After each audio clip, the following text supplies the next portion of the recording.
আলোচনার বিষয় নতুন অ্যান্ড্রয়েড ফোন কেনার পর আপনার করণীয়। বর্তমানে যোগাযোগের অন্যতম মাধ্যম মোবাইল ছাড়া কোনো কিছু ভাবতেই পারি না আমরা। তথ্য প্রযুক্তির প্রসারের সঙ্গে সঙ্গে মানুষের জীবনযাপনের ধারাও পরিবর্তিত হচ্ছে। মোবাইল ফোন যোগাযোগের মাধ্যম হলেও সাধারণ মানুষ ইন্টারনেটের জন্য এটি ব্যবহার করে, তাই স্মার্টফোনের চাহিদা দিন দিন বেড়েই চলেছে। স্মার্টফোনের দুনিয়ায় অনেক ধরনের অপারেটিং সিস্টেম বিরাজমান, তবে তার মধ্যে অ্যান্ড্রয়েডের চাহিদা বেশি। সবাই চায় একটি মোবাইল ফোন যেটাতে অ্যান্ড্রয়েড থাকবে এবং নানা ধরনের সফটওয়্যার ব্যবহার করা যাবে।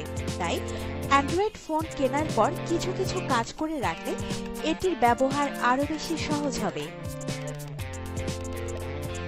গুগল অ্যাকাউন্ট সক্রিয় করা। যখন কেউ নতুন কোনো ফোন কেনে তখন প্রথমেই বলা হয় গুগল অ্যাকাউন্ট চালু করতে। দ্রুত ইমেইল সুবিধা, ক্যালেন্ডার এবং ফোন কন্ট্যাক্ট সংরক্ষণের জন্য এটা হচ্ছে সবচেয়ে ভালো উপায়। এছাড়া গুগল প্লে স্টোর থেকে অ্যাপস ডাউনলোড করার জন্য এই কাজটি করা প্রয়োজন। অনেকেই মনে করেন তাদের অ্যাপসের প্রয়োজন নাই, তাই তারা অ্যাকাউন্ট চালুর বিষয়টা এড়িয়ে যান, তবে এটা সবার করা উচিত। এটা আপনার মোবাইলকে সুরক্ষিত করবে।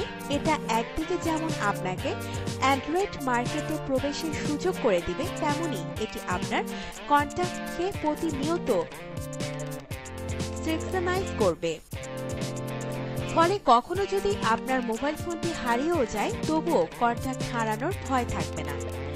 এছাড়া অ্যাপস স্টোর থেকে প্রয়োজনীয় সফটওয়্যার নামিয়ে ব্যবহার করলে হারানো ফোনের সন্ধানও পাওয়া সম্ভব হয় অনেক সময়।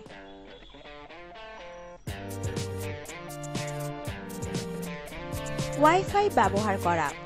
দ্রুত গতির ইন্টারনেট ব্যবহারের জন্য অবশ্যই ওয়াইফাই ব্যবহার করুন। এটি স্বভাবতই মোবাইলের জিএসএম 3G কিংবা 4G ইন্টারনেটের তুলনায় অনেক বেশি গতিসম্পন্ন। এটি আপনার মোবাইলের গতিকে বাড়িয়ে দেবে। এছাড়া আপনার মোবাইলের চার্জ খরচ কম হবে এবং আপনার মোবাইল ইন্টারনেটের খরচ কমিয়ে দেবে।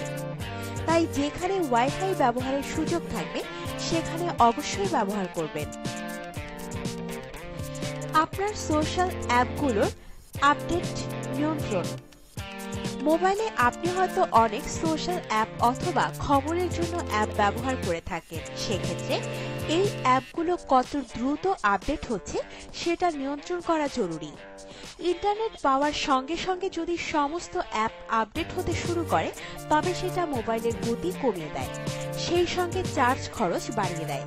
তাই এই অ্যাপগুলোর আপডেট নির্দিষ্ট সময় পর পর করা উচিত। এটি আপনি খুব সহজেই করতে পারবেন আপডেট ফ্রিকোয়েন্সি অপশনে গিয়ে। ডিসপ্লের উজ্জ্বলতা যথাসম্ভব কমিয়ে রাখা এবং ইন্টারনেট বন্ধ রাখা। স্মার্টফোনগুলোর একটা বড় সমস্যা হচ্ছে এতে চার্জ কম থাকে, তাই ব্যাটারির আয়ু বাড়ানোর জন্য আপনি স্ক্রিনের উজ্জ্বলতা যথাসম্ভব কমিয়ে রাখবেন। এছাড়া সব সময় মোবাইল ইন্টারনেট ব্যবহার করলে অনেক বেশি চার্জের অপচয় হয়, তাই প্রয়োজনের সময় বেঁধে রেখে মোবাইল ইন্টারনেট বন্ধ রাখাই ভালো।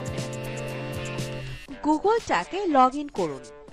গুগল টক হচ্ছে একটি স্বয়ংক্রিয় অ্যাপ যেটি দিয়ে আপনি অন্য কোনো অ্যান্ড্রয়েড ফোনের সাথে কথা বলার জন্য ব্যবহার করা যায়। এমনকি কম্পিউটার বা ল্যাপটপ থেকে জিমেইলের মাধ্যমে কথা বলা সম্ভব। এছাড়া আপনার ফোনে যদি সম্মুখ ক্যামেরা থাকে তাহলে এর মাধ্যমে আপনি ভিডিও চ্যাটও করতে পারবেন খুব সহজে। সেক্ষেত্রে অন্যান্য সফটওয়্যারের তুলনায় আপনার ইন্টারনেট খরচ কম হবে।